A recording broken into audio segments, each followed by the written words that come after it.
زمین پہ صدیق اور عمر ہے. وزیر کسی چپراسی کا نہیں ہوتا ہے, وزیر کسی تاجر کا نہیں ہوتا, تاجر وزیر نہیں رکھتا ہے, وزیر بادشاہ رکھتا ہے. اور وزیر بادشاہ کے ہمیشہ قریب میں نہیں رہتا ہے, 24 گھنٹے بادشاہ کے ساتھ میں نہیں رہتا ہے, بلکہ جب دربار لگتا ہے, بات سمجھ میں آ رہی ہے, جب دربار لگتا ہے تب وزیر بادشاہ کے قریب ہوتا ہے. جب دربار منعقد ہوتا ہے اور بادشاہ جب امور سلطنت پر غور کرتا ہے تو وزیروں کو قریب بٹھاتا ہے, مشیروں کو بٹھاتا ہے, اور پھر وزیر اسے مشورہ دیتے ہیں. بادشاہ امور سلطنت پر غور و فکر کرتا ہے اور سلطنت کا کام کاج چلاتا ہے. تو وزیر رات کے وقت میں بادشاہ کے قریب نہیں ہوتے ہیں, وزیر دن کے ہر وقت میں بادشاہ کے قریب نہیں ہوتے ہیں, بلکہ بادشاہ کے قریب وزیر اسی وقت ہوتے ہیں جبکہ دربار لگا ہو اور بادشاہ رعایا پر غور و فکر کر رہا ہو, بادشاہ سلطنت کے معاملات پر نظر کر رہا ہو. میرے آقا فرماتے ہیں کہ صدیق و عمر دونوں میرے وزیر ہیں, اور آج گنبد خضرا کی چھاؤں میں مصطفیٰ جان رحمت کے قریب صدیق اکبر بھی ہے, فاروق اعظم بھی ہے. گویا سلطان انبیاء کے نزدیک دونوں وزیر قریب ہیں. یہ قربت بتا رکھی ہے کہ مصطفیٰ جان رحمت گنبد خضرا کی چھاؤں میں موجود ہیں اور دونوں وزیر قریب ہیں. گویا دربار مصطفیٰ لگا ہوا ہے, فیضان مصطفیٰ جاری ہے. اس لیے اعلیٰ حضرت فرماتے ہیں تو زندہ ہے واللہ, تو زندہ ہے واللہ میری چشم عالم سے چھپ جانے والے. نبی نے اپنے قرب میں دونوں اصحاب کو جگہ دے کر پوری دنیا کو بتا دیا کہ نبی تو زندہ ہیں, ان کے وزیر بھی زندہ ہیں, ان کے اصحاب بھی زندہ ہیں.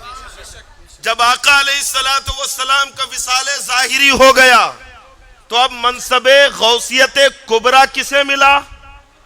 اب غوث اعظم کون؟ تو حضرت سیدنا ابو بکر صدیق رضی اللہ تعالیٰ عنہ. تو اس امت کے سب سے پہلے غوث حضرت سیدنا صدیق اکبر رضی اللہ تعالیٰ عنہ. کون ہے اس امت کے سب سے پہلے غوث؟ حضرت صدیق اکبر.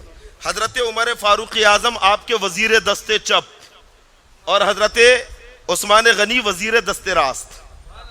پھر جب حضرت صدیق اکبر کا وصال ہوا تو اب غوثیت کبریٰ کا مقام حضرت عمر فاروق اعظم کو ملا. اب غوث اعظم حضرت عمر فاروق اعظم ہے, اور حضرت عثمان غنی حضرت مولا علی رضی اللہ تعالیٰ عنہ آپ کے وزیر ہیں.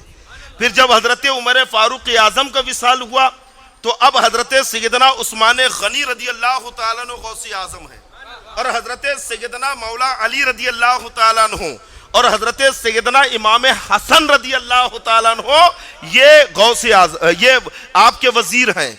اور پھر جب حضرت عثمان غنی کا وصال ہوا تو اب مقام غوثیت کبریٰ پر حضرت مولا علی ہے.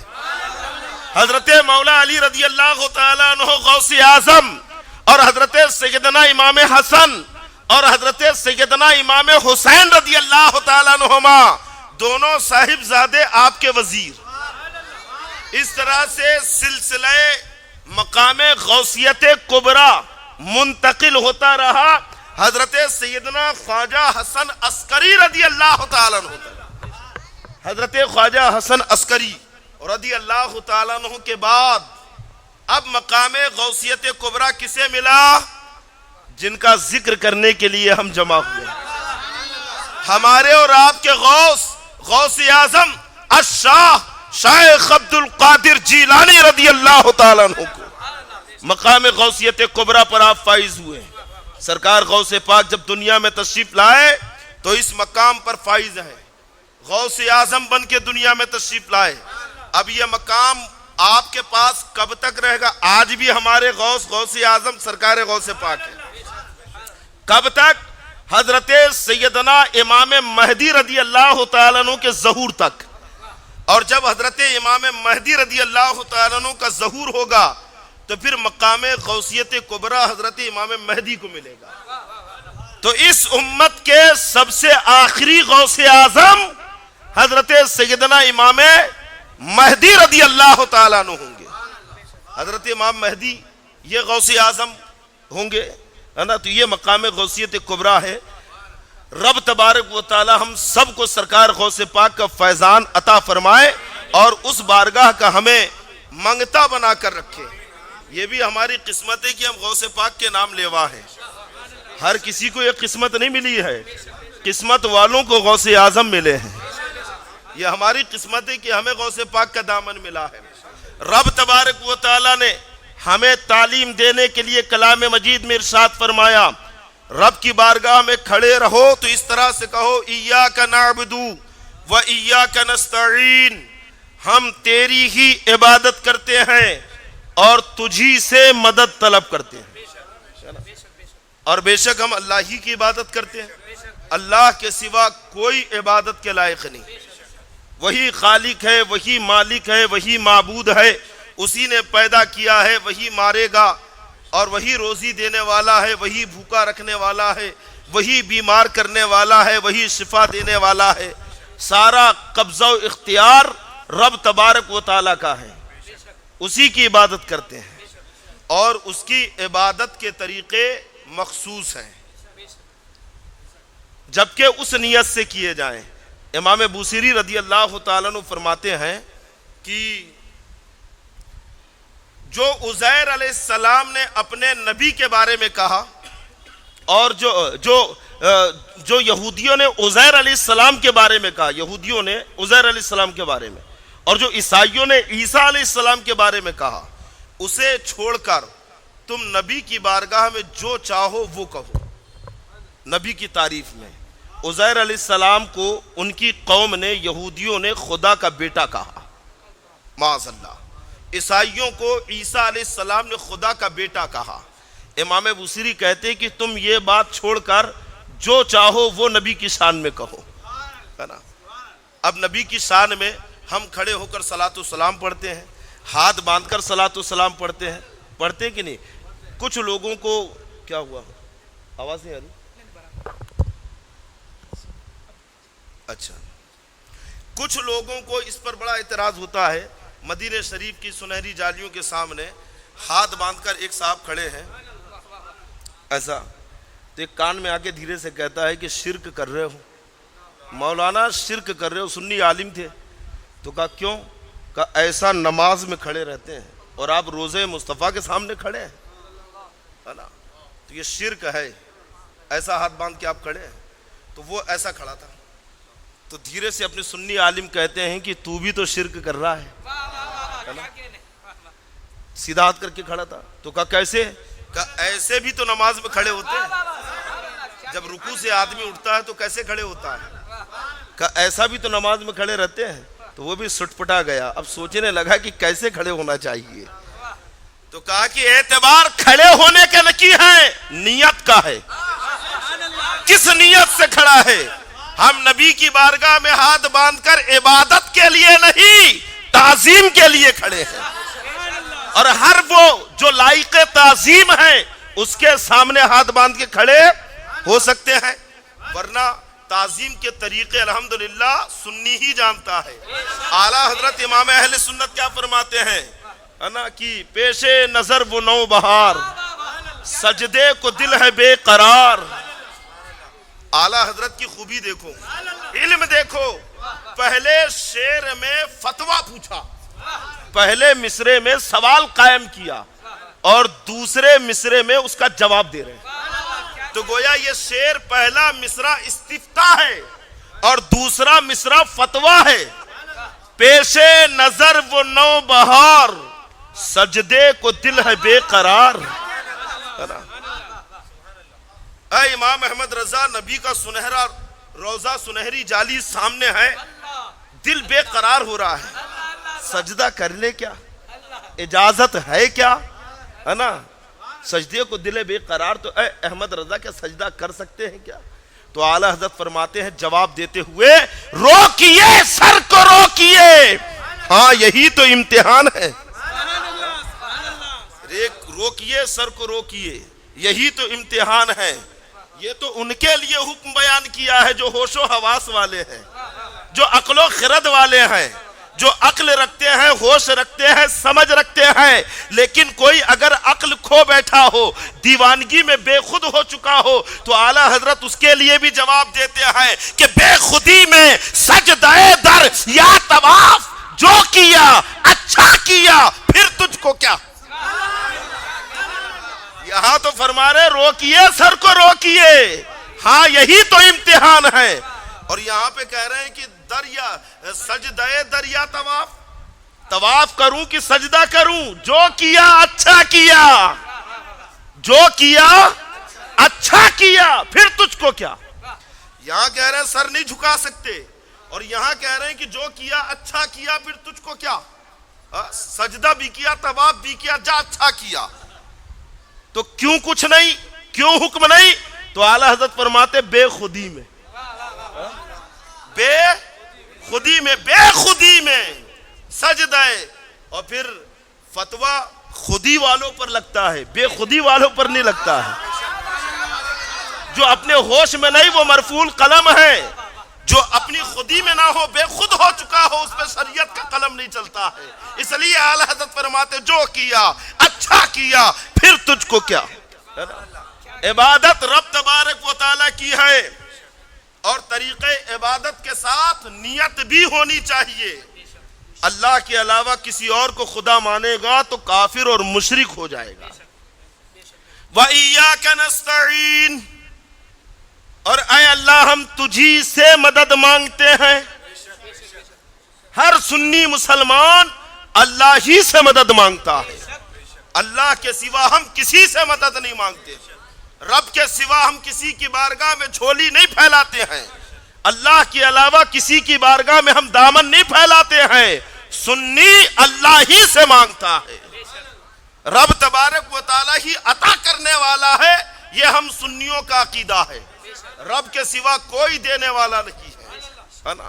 ہاں لیکن اس مانگنے کے دو طریقے ہیں، ہمارے یہاں دو طریقے ہیں اس استعانت کے، مدد مانگنے کے، ہے نا۔ وہ دو طریقے کیا ہے؟ ایک ہے استعانت حقیقی، اور ایک ہے استعانت مجازی۔ استعانت مجازی، کسی کو قادر بالذات جان کر کہ اپنی ذات سے قدرت رکھنے والا ہے، مالک مستقل جان کر کہ اس کے سوا کوئی مدد کرنے والا نہیں، اور یہ جو کچھ دے رہا ہے اپنی ذاتی قدرت سے دے رہا ہے، یہ جان کر مدد مانگنا استعانت حقیقی ہے، اور یہ شان صرف اللہ کے لیے ہے۔ یہ عقیدہ رکھ کر صرف اللہ ہی سے مانگ سکتا ہے، اگر یہ عقیدہ رکھ کر کسی اور سے مانگے گا تو کفر، شرک ہے نا، شرک ہو جائے گا۔ ہر مشرک کافر ہوتا ہے، تو شرک ہو جائے گا کہ اللہ کے علاوہ کسی اور کو قادر بالذات کہہ رہا ہے، اللہ کے علاوہ کسی اور کو قادر مطلق مان رہا ہے، کسی اور کو مستقل مدد کرنے والا جان رکھا ہے۔ اللہ کے سوا کسی اور کو مانا تو شرک، اور اللہ کے لیے مانا تو ایمان، سمجھ گئے۔ اور دوسرا ہے استعانت مجازی، اللہ اسے قادر بالذات جان کر مدد نہیں مانگ رہا ہے، مالک مستقل جان کر مدد نہیں مانگ رہا ہے، بلکہ رب تبارک و تعالیٰ کی عطا کا مظہر جان کر، اللہ کی عطا کا مظہر جان کر کہ اللہ نے اسے کمالات، خوبی، مال عطا کیا ہے، اسی لیے یہ بندوں کی مدد کرتا ہے، تو ہم اس سے مدد مانگ رکھے ہیں، تو یہ استعانت مجازی ہے، اور یہ مدد بھی حقیقت میں اللہ ہی سے مدد مانگنا ہے۔ یہ مدد بھی حقیقت میں اللہ ہی سے مدد مانگنا ہے، کیونکہ کوئی بھی اللہ کے حکم کے بغیر کسی کی مدد نہیں کر سکتا ہے۔ اللہ ہی سے مدد مانگنا استعانت مجازی، کیونکہ وہ اللہ کی عطا کا مظہر ہے۔ اچھا، اس کا ثبوت قرآن کے اندر موجود ہے، جسے بدعقید بددین وہابیہ کہتے ہیں غیر اللہ سے مدد مانگنا، ہے نا۔ اسے غیر اللہ سے مدد مانگنے پر تعبیر کرتے ہیں، لیکن میں نے پہلے بتا دیا کہ قادر بالذات جان کر ہم مدد نہیں مانگتے ہیں، بلکہ اللہ کی عطا کا مظہر جان کر مدد مانگتے ہیں، ہے نا، اللہ کی عطا سے۔ اور اس کی مثال تو قرآن کے اندر موجود ہے۔ حضرت سیدنا موسیٰ علیہ السلام نے رب کی بارگاہ میں دعا کی کہ اے اللہ ہارون کو میرا مددگار بنا دے. دیکھو ہارون علیہ السلام کو، جبکہ آپ کا مددگار رب ہے، اللہ مددگار ہے، موسیٰ علیہ السلام کی مدد کرنے والا کون ہے؟ ارے دریا پھاڑ کر راستہ کس نے بنایا؟ بنی اسرائیل جب قتل کرنے کے لیے دوڑ پڑے تو کس نے؟ موسیٰ علیہ السلام کی حفاظت فرمائی ہے نا، رب تبارک و تعالیٰ نے.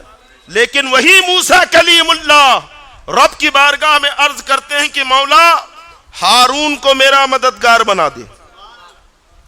حضرت عیسیٰ علیہ السلام نے اپنے حواریوں سے، اپنے صحابیوں سے کہا کہ آؤ اللہ کے دین کے لیے میری مدد کرو.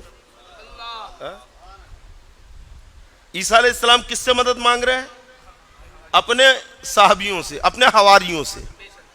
اچھا حضرت سکندر ذوالقرنین نے سورہ کہف میں دیکھیے، میں سارے حوالے قرآن سے دے رہا ہوں. حضرت سکندر ذوالقرنین نے یاجوج اور ماجوج کی قوم کو پیک کرنے کے لیے، اس وادی میں بند کرنے کے لیے بستی والوں سے مدد مانگی. کہا کہ نہیں اے بستی والوں آؤ میری مدد کرو، تمہارے مال کی ضرورت نہیں ہے لیکن تم محنت کرو، میری مدد کرو، یاجوج ماجوج کو بند کر دیتے ہیں. تم یہی تو کہتے ہو کہ غیر اللہ سے مدد مانگ رہا ہے یہ شرک ہے، تو دیکھو قرآن کے اندر حوالے موجود ہیں. حضرت سلیمان علیہ السلام نے تخت بلقیس لانے کے لیے اپنے امتی سے مدد مانگی. کون ہے جو بلقیس کا تخت لے کر آئے گا؟ تو رب فرماتا ہے کہ وہ کھڑا ہوا، یعنی جناتوں میں سے بڑا جنات، اور اس نے کہا کہ میں لے کر آؤں گا. کہا کتنی دیر میں لے کر آئے گا؟ تو کہا کہ آپ کا دربار ختم نہیں ہوگا کہ تخت آ جائے گا. دربار ختم بھی نہیں ہوگا کہ تخت آ جائے گا. تو سلیمان علیہ السلام نے کہا کہ بہت لیٹ سروس ہے تیری، بہت ٹائم لے رہا ہے، اور جلدی چاہتا ہوں، تھوڑا فاسٹ سروس والا چاہیے. تو رب فرماتا ہے کہ وہ اٹھا جس کے پاس کتاب کا تھوڑا سا علم تھا. سبحان اللہ. قرآن میں نام نہیں آیا، نام تو تفسیروں میں آیا ہے. قرآن میں صفت بیان کی گئی کہ وہ اٹھا جس کے پاس قرآن کا تھوڑا سا علم تھا، جس کے پاس کتاب کا یعنی زبور کا. حضرت داؤد علیہ السلام پر زبور نازل ہوئی، تو جس کے پاس اس زمانے کی کتاب کا تھوڑا سا علم، اس کی طاقت کا عالم یہ ہے کہ سلیمان علیہ السلام نے جب کہا تخت کتنی دیر میں لے کر آئے گا، تو حضرت آصف ابن برقیہ نے کہا اے اللہ کے نبی آپ پلک جھپکیں گے، جب آپ کی پلک جھپکے گی تو جھپک کے لوٹے گی بھی نہیں کہ تخت آ جائے گا. حضرت سلیمان علیہ السلام نے کہا کہ لاؤ، آصف ابن برقیہ نے کہا کہ حضور آ گیا.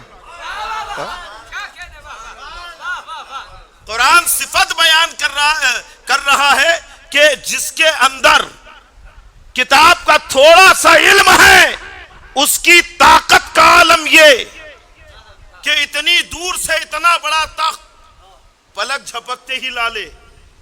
جس کے پاس زبور کا تھوڑا سا علم ہو تو اس کے پاور اور قدرت کا عالم یہ.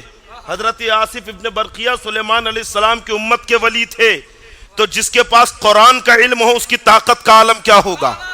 سرکار غوث پاک رضی اللہ تعالیٰ عنہ امت مصطفیٰ کے غوث اعظم ہے، اور قرآن کا ایسا علم کہ علامہ عبد الرحمن جوزی رحمۃ اللہ علیہ فرماتے ہیں کہ جب میں اپنے دوستوں کے ساتھ غوث پاک کی مجلس میں داخل ہوتا، سرکار غوث پاک قرآن کی ایک آیت کریمہ پڑھتے اور اس کی ایک تفسیر بیان کرتے، 2 تفسیر بیان کرتے، 3 تفسیر بیان کرتے، تو میرے مساکب حضرت علامہ عبد الرحمن جوزی کہتے ہیں میرے دوست اور مساکب مجھ سے کہتے کہ کیا یہ تفسیر آپ کو معلوم ہے، کیا یہ تفسیر آپ کو معلوم ہے؟ تو کہتے کہ ہاں مجھے معلوم ہے، ہاں مجھے پتا ہے. کہاں تک؟ تو فرماتے ہیں کہ 13 تفسیر تک. 13 تفسیر تک تو میں کہتا کہ ہاں مجھے معلوم ہے، لیکن سرکار غوث پاک وہیں نہیں رکتے بلکہ اسی ایک آیت کریمہ کی اور تفسیر بیان کرتے اور تفسیر بیان کرتے. تو میرے ساتھی کہتے کہ کیا یہ آپ کو معلوم ہے؟ علامہ عبد الرحمن جوزی کہتی کہ نہیں، یہ میں نہیں جانتا، میں نہیں جانتا. آپ فرماتے ہیں کہ اس طرح سرکار غوث پاک ایک ایک آیت کریمہ کی 40 تفسیر بیان کیا کرتے تھے. تو جس کے پاس قرآن کا ایسا علم ہو کہ ایک آیت کی 40 تفسیریں بیان کر دے، اس کی طاقت کا عالم کیا ہوگا، اس کی قوت کا عالم کیا ہوگا. اس لیے تو غوث پاک فرماتے ہیں نظر تو الہ بلاد اللہ کی جمعن کا خردلۃ علی حکم اتصالی، میں اللہ کے شہروں کو ایسا دیکھتا ہوں جیسے ہتھیلی پہ رائی کا دانہ رکھا ہے. اگر میرا مرید مشرق میں ہو اور میں مغرب میں ہوں اور وہ کسی مصیبت میں گرفتار ہو جائے اور مجھ سے مدد مانگے تو میں اس کی دستگیری کرتا ہوں، میں اس کی مدد کرتا ہوں. غوث اعظم فرماتے ہیں مریدی لا تخف واسن فانی عظوم قاتل عند القتال، اے میرے مرید دشمن سے نہ ڈر، میں دشمن کو قتل کرنے والا ہوں. جس کے پاس زبور کا تھوڑا علم ہو اس کا پاور اتنا کہ قرآن صفت بیان کر رہا ہے. تو جس کے پاس قرآن کا علم ہو لیکن پتہ چلا کہ تخت لانے کے لیے سلیمان علیہ السلام اپنے امتی سے مدد مانگ رہے ہیں. اچھا، جو کہتے ہیں کہ اللہ کے سوا کسی سے بھی مدد مانگنا شرک ہے، ان سے کہیے کہ مدینہ شریف کے مسلمان صحابہ کو انصار کیوں کہتے ہیں؟ انصار کیوں کہتے ہیں؟ اور انصار کا مطلب کیا ہے؟ سمجھ رہے ہیں؟ ہاں، انصار کا معنی کیا ہے؟ ارے انصار کا معنی ہی مددگار ہے.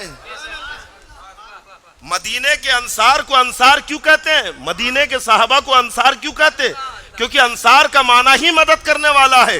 جب آقا علیہ الصلوۃ والسلام ہجرت فرما کر مدینہ طیبہ تشریف لے گئے تو وہاں کے مسلمانوں نے مصطفیٰ جان رحمت کی اور مہاجر صحابہ کی ایسی مدد کی ہے کہ میرے آقا علیہ الصلوۃ والسلام نے انہیں انصار کہہ دیا. مدد کرنے والے. کس کی مدد؟ امام الانبیاء کی مدد کر رہے ہیں، سارے نبیوں کے سردار کی مدد کر رکھے ہیں، اور پھر میرے آقا ان سے مدد بھی مانگ رہے ہیں. فرماتے ہیں کہ ادھر کفار قریش 1000 کا لشکر لے کر نکل پڑے ہیں. اے انصار و مہاجر آؤ اللہ کے دین کی مدد کے لیے.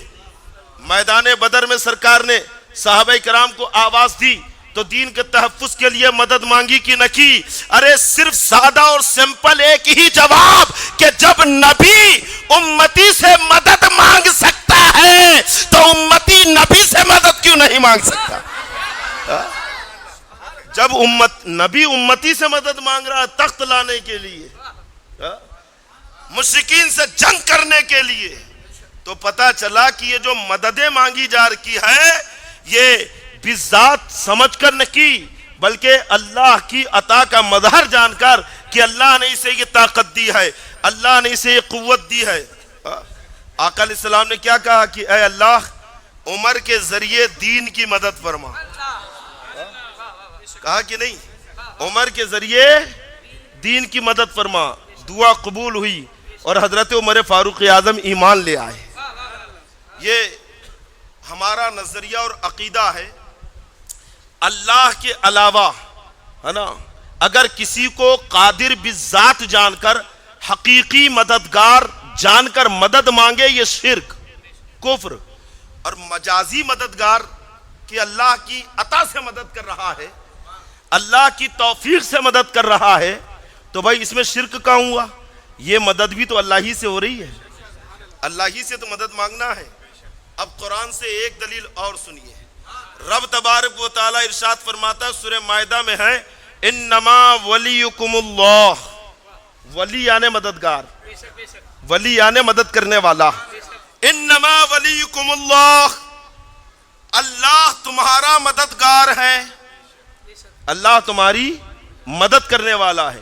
وَرَسُولُهُ، اور اس کے رسول مددگار ہے. اچھا دیکھو یہاں پہ اللہ نے ڈبل سے لفظ ولی نہیں لایا. جو لفظ ولی، جو لفظ مددگار اپنے لیے لایا، واو عطف لا کر، واو حرف عطف لا کر اسی لفظ کا اطلاق نبی پر بھی. انما ولیکم اللہ ہے نا، یعنی اللہ مددگار ہے. وَرَسُولُهُ، اور اس کے رسول مددگار ہیں، ہے نا. ولیکم اللہ و رسولہ، اور رسول مددگار ہے نا، رسول مدد کرنے والے ہیں. اور پھر آگے کیا فرماتا ہے؟ والذین آمنوا الذین، اور وہ لوگ مددگار ہیں جو ایمان لے کر آئے. یقیمون الصلاۃ ویؤتون الزکاۃ وہم راکعون. اللہ مددگار ہیں، رسول اللہ مددگار ہے، اور ایمان والے مددگار ہیں، نماز پڑھنے والے مددگار ہیں، زکوٰۃ دینے والے مددگار ہیں، رکوع سجدہ کرنے والے مددگار ہیں. تو اللہ نے صفت کیا بیان کی کہ جب اللہ مددگار ہے، رسول اللہ مددگار ہے، اور مسلمان مددگار ہے، تو اگر کوئی بندہ غوث اعظم سے مانگ لے تو شرک کہاں ہے؟ غریب نواز سے مانگ لے تو شرک کیسا ہے؟ معاذ اللہ. یہ ارے اللہ تو خود اعلان کر رہا ہے کہ اللہ مدد کرتا ہے، رسول اللہ مدد کرتے ہیں، اور ایمان والے مدد کرتے ہیں. رسول اللہ مدد کرتے ہیں، تبھی تو اللہ نے فرمایا کہ وَأَمَّا السَّائِلَ فَلَا تَنْهَرْ. اے نبی مانگنے والوں کو جھڑکو مت. ارے مانگنے والوں کو جھڑکو مت کیا مطلب؟ اے نبی جو آئے اسے عطا کر دو، جو آئے اسے عطا کرو، اسے دے دو. مَا آتَاكُمُ الرَّسُولُ فَخُذُوهُ. نبی کو حکم ہوا کہ مانگنے والوں کو جھڑکو مت، اور ہمارے لیے حکم یہ ہے کہ نبی جو عطا کرے اسے لے لو، اور جن چیزوں سے روک دے اس سے رک جاؤ. تو گویا نبی کو اللہ نے اختیار دے دیا کہ نبی عطا کرو. مانگا اسی سے جاتا ہے جو عطا کرتا ہے. عطا کرنے کی اتھارٹی نبی کے پاس ہے، نبی کے طفیل غوث اعظم کے پاس ہے، نبی کے وسیلے سے غریب نواز کے پاس ہے، نبی کے طفیل سے اللہ کے نیک بندوں کے پاس ہے. مانگنے کی ہے نا، ہم مانگتا ہے، اولیاء کرام عطا کرنے والے ہیں. اعلیٰ حضرت فرماتے مانگیں گے مانگے جائیں گے، منہ مانگی پائیں گے. سرکار میں نہ لاہ نہ حاجت اگر کی ہے، بے ان کے واسطے کہ خدا کچھ عطا کرے. ہاشا غلط غلط یہ ہوس بے بسر کی ہے. حاکم حکیم داد و دوا دیں یہ کچھ نہ دے، مردود یہ مراد کی سائد خبر کی ہے. تو کہہ رہا نبی کچھ نہیں دے سکتے، بتا قرآن و حدیث میں کہاں ہے کچھ نہیں دے سکتے؟ پوچھو اس سے. آپ بھی تو سوال کرو کہ ہمیشہ اسی کے سوال سنیں گے کہ بتا قرآن میں کہاں ہے کہ 11ویں کرنا چاہیے، بتا صحیح حدیث میں کہاں ہے کہ 11ویں کرنا چاہیے. اس طرح کے سوال کرتے ہیں نا یہ کہ قرآن میں 11ویں کا ذکر کہاں ہے. تو آپ بھی اس سے سوال کرو کہ نبی کچھ نہیں دے سکتے، بتا قرآن میں کہاں ہے. نبی کچھ عطا نہیں کر سکتے، بتا حدیث میں کہاں ہے. ورنہ ہمارے بزرگوں نے تو ہمیں یہ عقیدہ دیا ہے. سرکار مفتی اعظم ان فرماتے بس یہی سرکار ہے، اس سے ہمیشہ پائیں گے. دینے والے دیتے ہیں کچھ دن، صدا ملتا نہیں. وصل مولا چاہتے ہو تو وسیلہ ڈھونڈ لو، بے وسیلہ نجدیو ہرگز خدا ملتا نہیں. تو بزرگوں کی بارگاہوں میں ہمارا مانگنا یہ مجازی ہے، اللہ کی عطا کا مظہر جان کر کہ غوث پاک اس لیے مدد کرتے ہیں کیونکہ اللہ نے ان کے اندر مدد کرنے کی صلاحیت رکھی ہے، اللہ نے انہیں قدرت عطا کی ہے. غریب نواز اس لیے مدد کرتے ہیں کہ اللہ نے انہیں مدد کرنے کی طاقت دی ہے، اور یہی جان کر مدد مانگتے ہیں. اچھا، جب ایک جگہ اللہ کے علاوہ کسی سے بھی کسی بھی طرح کی مدد مانگنا شرک قرار ہو جائے تو وہ قاعدہ پھر ہر کسی کے لیے رہے گا. اللہ کے علاوہ کسی ایک پر بھی یہ قاعدہ نافذ ہو جائے کہ غیر اللہ سے مدد نہیں مانگ سکتے، تو دنیا کے کسی بھی آدمی سے کسی بھی قسم کی مدد مانگنا جائز نہیں ہوگا. اور یہ قاعدہ اگر نافذ ہو جائے کہ اللہ کے علاوہ اس کے بندوں سے مجازی طور پر، مالک حقیقی تو اللہ کو جان رہا ہے لیکن اللہ کی عطا سے اسے اللہ کی عطا کا مظہر جان کر مانگے، تو ایک پر اگر یہ قاعدہ فٹ ہو جائے کہ اس سے مانگ سکتے ہیں تو پھر دنیا میں سب کے لیے وہ قاعدہ ہے کہ سب سے مانگ سکتے ہیں، ہے نا. لیکن بات ایسی ہے کہ قسمت کا معاملہ ہے، ہر کوئی بادشاہ سے جا کے ڈائریکٹ نہیں مانگتا ہے نا. ہر کوئی بڑی بارگاہ میں جا کے ہاتھ نہیں پھیلاتا ہے، اوقات دیکھ کر ہاتھ پھیلائے جاتے ہیں. الحمدللہ ہم اونچے لوگ ہیں، اونچی سرکاروں میں مانگتے ہیں.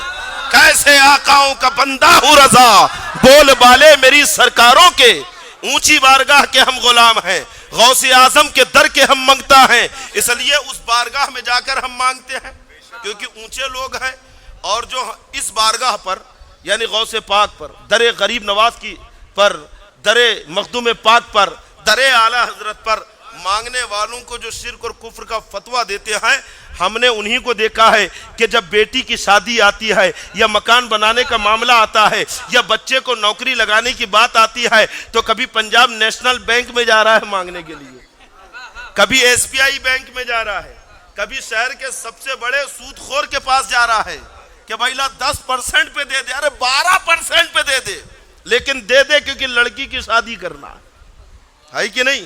کوئی آڑے تیڑے لیڈر اور نیتاؤں سے جا کے مانگ رہا ہے، کوئی شرابیوں سے جا کے مانگ رہا ہے، کوئی جواریوں سے مانگ رہا ہے، کوئی سود خوروں سے مانگ رہا ہے۔ ہم نے کہا کہ کیوں میاں، کل تک تو تم غریب نواز کی چوکھٹ پہ دامن پھیلوانے والے کے اوپر شرک کا فتویٰ دیتے تھے کہ غیر اللہ سے مانگ رہا ہے، غوث پاک کی بارگاہ میں اگر کوئی مانگے تو تم فتویٰ لگاتے تھے کہ غیر اللہ سے مانگ رہا ہے، اب تم کیسے یہ شہر کے بڑے سود خور کے دروازے پہ کھڑے ہو؟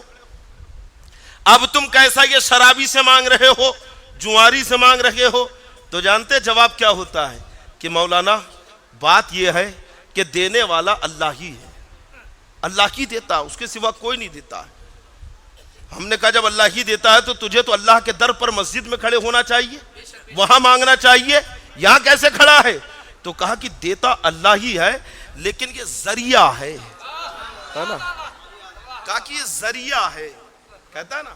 اچھا ذریعے کا دوسرا نام ہے وسیلہ، ذریعے کو ہی وسیلہ کہتے ہیں، وسیلے کا نام ہے ذریعہ اور ذریعے کا نام ہے وسیلہ، ہے نا۔ تو کہا کہ ذریعہ ہے، میں نے کہا یہ ذریعہ، ارے یہ تو ایک نمبر کا سٹوری ہے، اتنا بڑا بکی، بڑے بڑے جو میچ ہوتے ہیں نا کرکٹ 2020، ہاں سارے شہر کے سٹے باز یہیں آ کے سٹا لگاتے ہیں، اتنا بڑا۔ تو کہا کہ ذریعہ ہے، کہا یہ ذریعہ، یہ اللہ کسی کو بھی ذریعہ بنا سکتا ہے۔ کیا کہا؟ اللہ جب کسی کو دینا چاہتا ہے تو کسی کو بھی ذریعہ بنا سکتا ہے، کسی کے بھی ذریعے سے، اور یہ حقیقت ہے، اللہ جس کو چاہے اس کو ذریعہ بنا دے۔ حضرت تمیم داری رضی اللہ تعالیٰ عنہ مدینہ شریف پہنچ کر بارگاہ رسالت میں ایمان لا رکھے ہیں، ان کے ایمان کا ذریعہ کون بنا جانتے؟ دجال۔ آپ کہتے ہیں میری کشتی، ترمذی شریف کے اندر، مسلم شریف کے اندر روایت موجود ہے کہ حضرت تمیم داری کی کشتی جب اس جزیرے پہ لگی جہاں دجال بندھا ہوا ہے، قید میں ہے، تو دجال نے ان سے کچھ سوالات کیے، کیا ایسا ہو گیا ویسا ہو گیا، کیا فلاں باغ سوکھ گیا، کیا فلاں نخلستان آباد ہو گیا، کیا فلاں دریا خشک ہو گیا؟ تو کہا نہیں، تو کہا عنقریب ایسا ہوگا، عنقریب ایسا ہوگا۔ اور کیا نبی آخر الزمان آ گئے؟ تو کہاں آ گئے؟ کہ واقعی آ گئے؟ کہاں آمد ہو چکی ہے، کہ قیامت بھی اب نزدیک ہے۔ کہ کون ہے وہ؟ کہ وہی تو امام الانبیاء ہے۔ دجال کے منہ سے جب باتیں سنی تو مدینہ شریف آئے اور ایمان لا لیا۔ تو وہ دجال جو قیامت میں نکلے گا تو لوگوں کا ایمان کھینچے گا، لوگوں کو کافر بنا دے گا، لیکن آج حضرت تمیم کو اس کے ذریعے سے ایمان مل گیا۔ تو اللہ کسی کو بھی بنا سکتا ہے کہ نہیں؟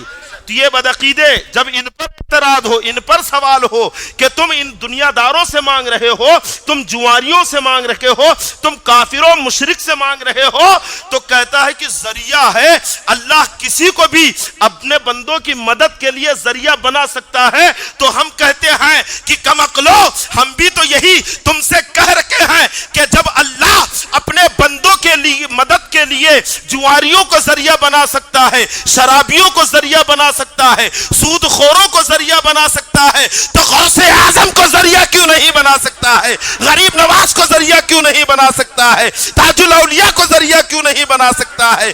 ارے جب اللہ دین کے نافرمانوں کو ذریعہ بنا سکتا ہے تو دین کے فرما برداروں کو اور دین کے مبلغوں کو ذریعہ کیوں نہیں بنا سکتا ہے؟ تو قسم خدا کی تمہارے لیے شہر کے جواری اور شرابی ذریعہ ہوں گے، ہمارے لیے تو غوث پاک ذریعہ ہے، غریب نواز ذریعہ ہے۔ اس لیے تو اعلیٰ حضرت کا یہ سبق بار بار یاد آتا ہے، کیسے آقاؤں کا بندہ ہوں رضا، بول بالے میری سرکاروں کی۔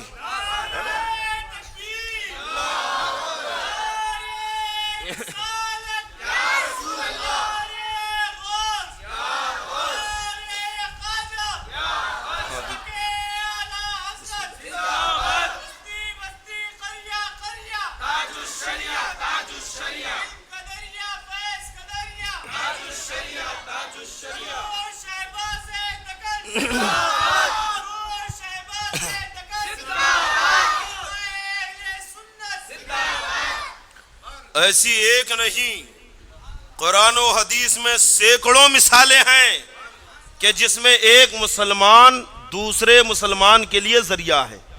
اور سمپل سا قاعدہ ہے کہ دنیا عالم اسباب ہے اور اللہ مسبب الاسباب ہے. دنیا اسباب ہے، ایک دوسرے کے لیے ذریعہ ہے. آپ کا گھر چل رہا ہے تو کسی اور کے ذریعے سے اگر آپ اس کے ہاں نوکری نہ کرے، وہ آپ کو پیمنٹ نہ دے تو آپ کا گھر چل سکتا ہے. آپ کی دکان پہ اگر وہ خریدنے نہ آئے، سامان نہ لے اور آپ کو پیسے نہ دے تو گھر چل سکتا ہے. تو یہ تو سمپل ایک کامن لاجک ہے، بولنا چاہیے کامن سنس جسے کہتے ہیں کہ ہر مسلمان بلکہ دنیا کا ہر انسان ایک دوسرے کے لیے ذریعہ ہے. سمجھ میں نہیں آتا کہ لوگ اس پر بحثی کیوں کرتے ہیں، اس پر اعتراضی کیوں کرتے ہیں کہ غیر اللہ سے مانگ نہیں سکتے، غیر اللہ سے مانگا تو شرک ہے. ارے قاعدہ تو دیکھ، اگر خدا جان کر مانگا، اللہ کے علاوہ اگر قادر بالذات جان کر مانگا تو مشرک. لیکن اللہ کی عطا کا مظہر جان کے مانگا، یہ عقیدے سے مانگا کہ بھئی یہ اس لیے مدد کر رہا ہے کیونکہ اللہ نے اسے دیا ہے اور حقیقت میں یہ مدد اللہ ہی کی طرف سے ہے، یہ تو صرف ذریعہ ہے. تو اس میں شرک کہاں ہے، کفر کہاں ہے؟ یہ بھی تو مدد حقیقت میں اللہ ہی سے ہے، اللہ ہی سے مدد ہے نا. رب تبارک و تعالی ہم تمام کو اپنے آقاؤں کا سچا غلام بنائے، اپنے آقاؤں کی غلامی میں جلائے، ہے نا. کیا ہے سوال؟ ہاں بولیے. سوال یہ ہے کہ صحابہ کا، جیسا کہ ہم غوث پاک کا عرس مناتے، تو صحابہ کرام کا کیوں عرس نہیں بناتے؟ سب سے پہلی بات یہ ہے کہ عرس کسے کہتے ہیں، عرس کسے کہتے ہیں، عرس کا معنی مفہوم کیا ہے، یہ سمجھنا بہت ضروری ہے. عوام کے ذہن میں یہ بات بیٹھی ہے، اور پھر عوام بھی ایک طرح سے نہیں بلکہ کچھ لوگ یہ سوچتے ہیں کہ جب تک سندل باجے ڈھول نہیں نکلیں گے تو عرس نہیں ہوگا. تو کسی نے ڈھول باجے کو عرس سمجھ لیا ہے، کسی نے قوالی کو عرس سمجھ لیا ہے، کسی نے ناچ کود کو عرس سمجھ لیا ہے. لیکن یہ عرس نہیں ہے، بلکہ عرس یہ ہے کہ بزرگوں کی تاریخ وصال پر، کہ جس تاریخ کو ان کا انتقال ہوا ہے، اس تاریخ کو ان کی مزار پہ جا کر، یا مزار پہ نہیں بھی جا سکتا ہے، جہاں کہیں بھی ہو وہیں پر ان کی طرف سے ہے نا کوئی نیک کام کرنا. مثلا قرآن شریف کی تلاوت کر لے، اللہ کا ذکر کر لے، صدقہ خیرات کرے یا کھانا کھلا دے لوگوں کو، اور اس کا ثواب اس بزرگ کو جس کا اس تاریخ کو وصال ہوا ہے ان کی بارگاہ میں پیش کر دے. تو یہ ہے عرس. سمجھ رہے ہیں؟ عرس کا حقیقی معنی ہے یہ عرس ہے. آئی بات سمجھ میں؟ اچھا، دوسری چیز یہ ہے کہ اس تاریخ کو عرس کیوں کہتے ہیں. بات آگئی تو یہ بھی بتا دوں عرس کیوں کہتے ہیں. عرس کا معنی ہوتا ہے خوشی. عرس کا معنی کیا ہے؟ لیکن وہ تو جو ہم کرتے ہیں انتقال کا دن ہے، کسی کا انتقال ہونا یہ تو غم کا دن ہے، اور آپ انتقال کے دن کو خوشی کا دن کہہ رہے ہیں، عرس کہہ رہے ہیں. عرس کا معنی خوشی ہے نا. اچھا، عرس جو ہے شادی کو بھی کہتے ہیں، عرس کا معنی شادی.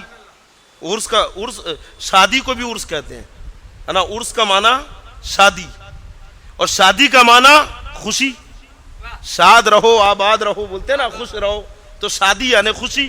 تو عرس کا معنی بھی خوشی ہے. عام کوئی آدمی مرے تو پتہ نہیں کیسا مرا، بے نمازی تھا، جمعہ تک نہیں پڑھتا تھا، جھوٹ بولتا تھا، داڑھی کٹاتا تھا، دنیا بھر کے برے کام کرتا تھا، اب مر گیا، پتہ نہیں اس کے ساتھ کیا ہو. لیکن جو اللہ والے ہیں، صحابہ کرام ہوں، بزرگان دین ہیں، اولیاء کاملین ہیں، ان کی زندگی تو اللہ کی اطاعت میں گزری ہے، فرما برداری میں گزری ہے. ذرا سی تسامح ہو جائے، ذرا سا اگر کوئی غلط کام ہو جائے تو زندگی بھر اس غلطی پر روتے ہیں، افسوس کرتے ہیں، اس کی معافی مانگتے رہتے ہیں. تو یقیناً ان کی زندگی کتنی کامیاب ہے. اور جو کامیابی کے ساتھ اس دنیا سے گیا تو آقا علیہ السلام فرماتے ہیں کہ اس کا مرنا بھی رحمت ہے. اس کے لیے موت تکلیف نہیں ہے. الموت تحفۃ للمومن. آقا علیہ السلام فرماتے ہیں موت اس کے لیے تحفہ ہے، بلکہ موت ایک ایسا پل ہے کہ جو محبوب کو محبوب سے ملا دیتا ہے. تو گویا اب جو نیک اعمال کے ساتھ دنیا سے گیا پرہیزگاری کے ساتھ گیا, اچھے کام کر کے گیا, تو اس کی شان یہ ہے کہ جب دنیا سے جاتا ہے تو فرشتے کہتے ہیں یا ایتھا النفس المطمئنہ ارجعی الی ربک راضیۃ مرضیہ, اللہ تجھ سے راضی, تو اللہ سے راضی, اس شان کے ساتھ تو اس دنیا سے جا رہا ہے.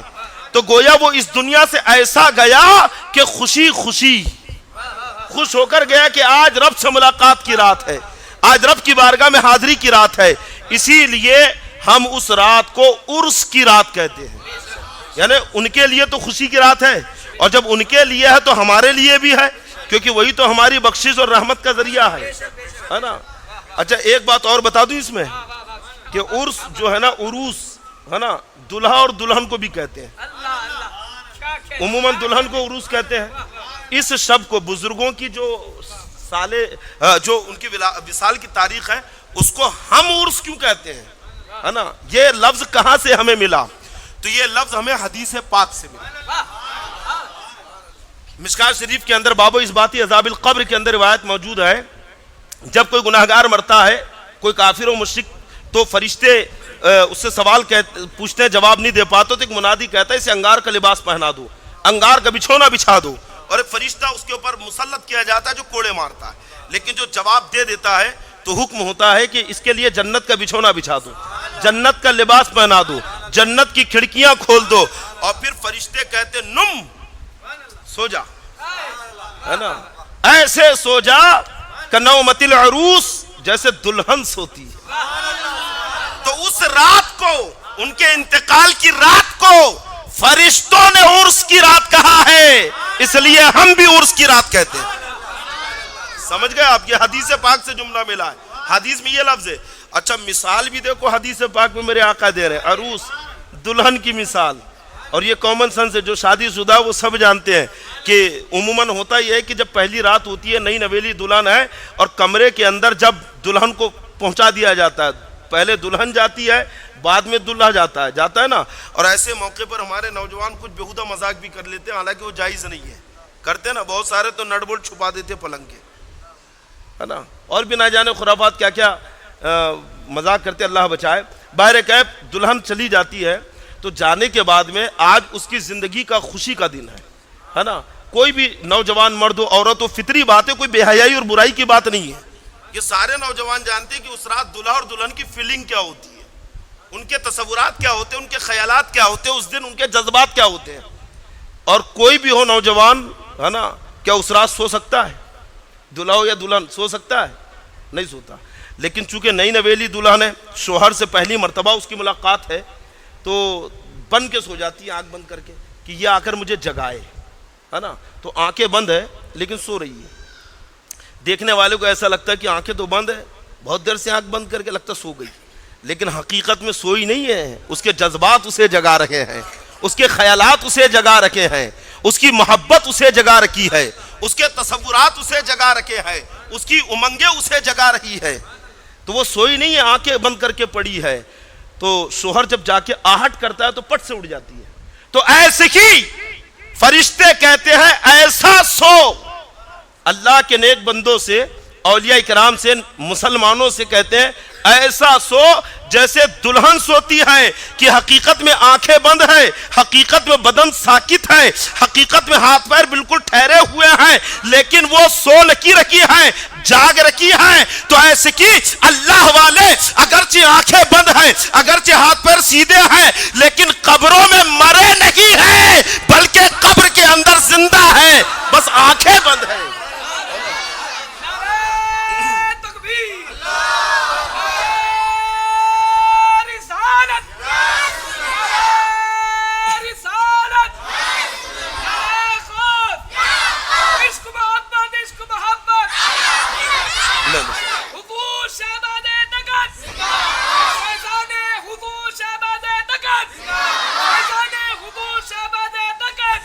اچھا یہ مثال دے کر فرشتوں نے اور حدیث پاک نے بتا دیا کہ جیسے دلہن اگرچہ آنکھیں بند ہے سوئی نہیں ہے, ایسے ہی اللہ والے اگرچہ آنکھیں بند ہے لیکن قبروں میں مرے نہیں ہے بلکہ زندہ ہے. اور آخری بات, بس آخری, کہ صحابہ کرام ہم عرس نہیں کرتے اور غوث پاک کا کر رہے ہیں, تو یہ ہمارا میٹر, ہم جس کا چاہے اس کا کریں. تم کون ہوتے ہو بولنے والے؟ ہمارے بزرگ ہیں, ہمارے آقا ہیں, ہم جن کی چاہے ان کا عرس منائے, جن کی چاہے ان کی بارگاہ میں خراج عقیدت پیش کرے. اور ویسے تو ہم ہر روز عرس مناتے ہیں, ابھی نماز کے بعد یا ابھی فاتحہ کے بعد عرس منائیں گے کہ اللہ جو کچھ پڑھا اس کا ثواب تمام صحابہ کی بارگاہ میں, تمام اولیاء کی بارگاہ میں, تمام بزرگوں کی بارگاہ میں, تمام مومنوں کی بارگاہ میں. تو وہ ہمارا میٹر ہے, ہم صحابہ کا عرس منائیں نہ منائیں, تو کون ہے بولنے والا؟ سمجھ گئے آپ؟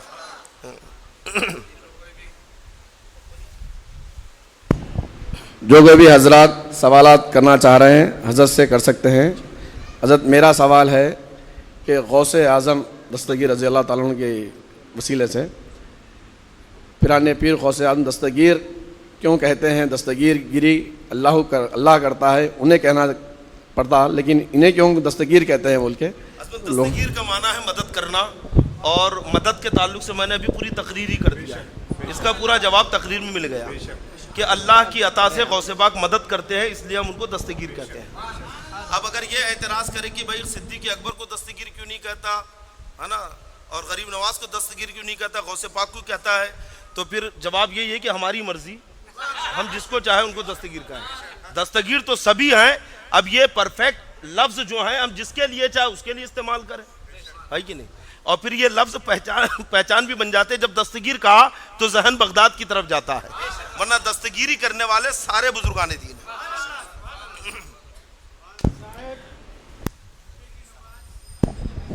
جمعے کی نماز پڑھ کے سمجھے آپ, روز فرض نماز پڑھ کے چلے آتے, ثواب ان کو ملیں گا. جمعہ کی نماز پڑھ کے دو فرض پڑھ کے چلے آتے اور فرض نماز پڑھ کے چلے آتے, ان کو پورا ثواب ملیں گا. جمعہ کی نماز دیکھیے, آپ نے اگر جمعہ کی نماز پڑھی, فرض پڑھ لیا, تو فرض پڑھنے کا ثواب تو مل گیا آپ کو جو پڑھا, لیکن جو بات کی 4 سنتیں ہیں یہ موقدہ ہیں, اور سنتیں موقدہ نہیں پڑھی تو ضرور آپ گناہ گار ہوئے, اس کا گناہ آپ کے ذمہ ہے. اکثر یہ دیکھنے میں آتا ہے لوگ کیا کرتے ہیں, میرے خیال سے بہت سارے پتہ نہیں شروع کی بھی سنت پڑھتے ہیں کہ نہیں, بلکہ جمعہ کے دن حکم یہ ہے کہ جیسی اذان ہو, ہے نا, قرآن کہہ رہا نا سورہ جمعہ کے اندر, آپ دیکھیے جیسی اذان ہو تو فوراً کاروبار چھوڑ دیں, دکانیں چھوڑ دیں, ہے نا, فَسُوا إِلَىٰ ذِكْرِ اللَّهِ, اور اللہ کے ذکر کی طرف دوڑ پڑے. اذان کے بعد جمعہ کی اذان جو ہوتی ہے 12:30 بجے, اس وقت دکانداری کرنا, اس وقت کاروبار کرنا, کمانا, یہ سب منع ہے جمعہ کی نماز ہونے تک. جیسی اذان ہو ویسی سب چھوڑ دیں. ہوتا یہ کہ لوگ مسجدوں میں لیٹ آتے ہیں, تقریر ہونے کے بعد آتے ہیں, اور باہر جا کے کہتے ہیں یار ہمارے علماء تو یہ مسئلہ بتاتے نہیں ہے, ہمارے عالم تو یہ بات بتاتے نہیں ہے. ارے جب علماء یہ مسئلہ جمعہ کے دن ممبر پہ بتا رہے تھے تو آپ اس دن باتھ روم میں نہا رہے تھے. جب اذان ہوتی ہے تو دکان پہ رہتا ہے نا, جب دکان کا شٹر بند کرتا ہے, اور جب ادھر جماعت امام خطبے کے لیے تقریر کرتا ہے جب امام, تو باتھ روم میں نہانے کے لیے جاتا ہے, بھاگتے ہوئے آتا ہے.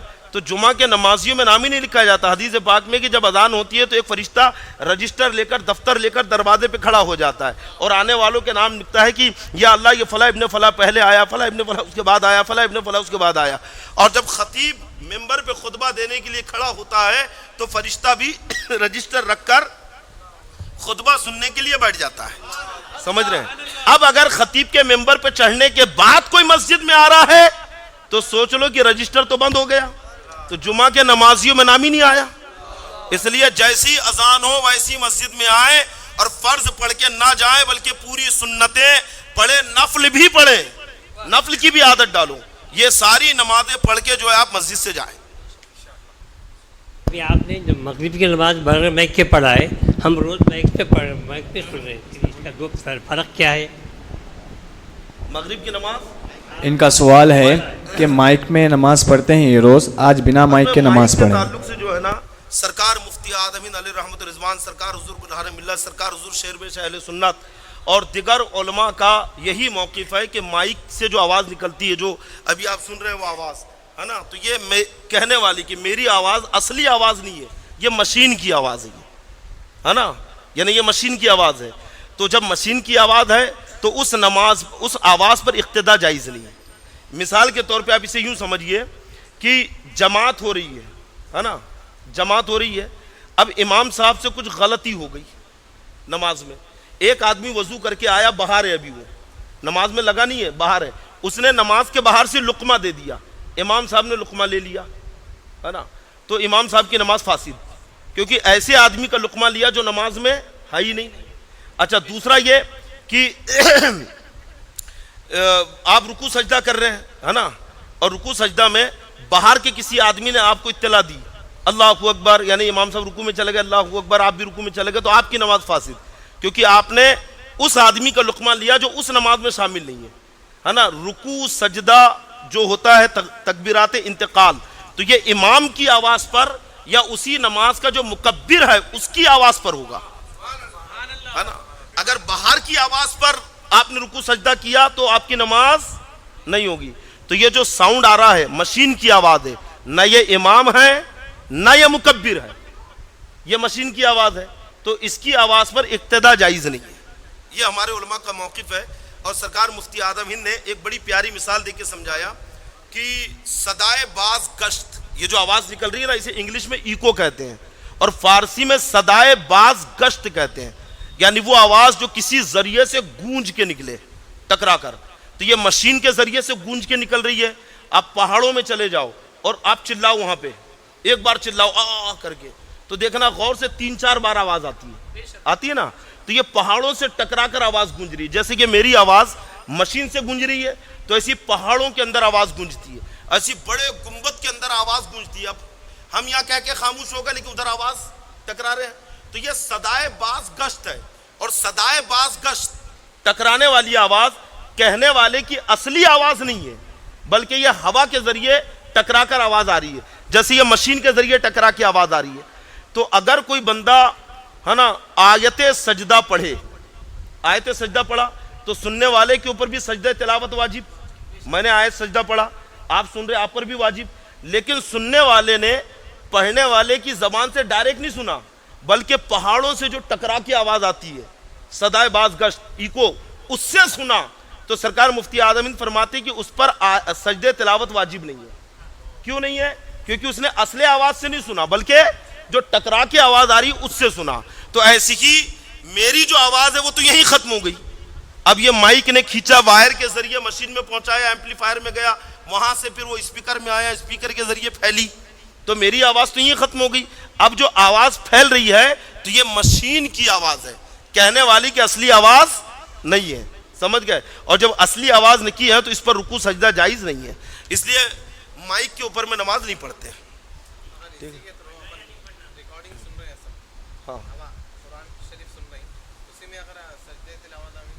ہاں, اگر ریکارڈنگ آپ سن رہے ہیں اور ریکارڈنگ میں اگر آیت سجدہ آئے تو اس پر بھی سجدہ تلاوت واجب نہیں ہے نا,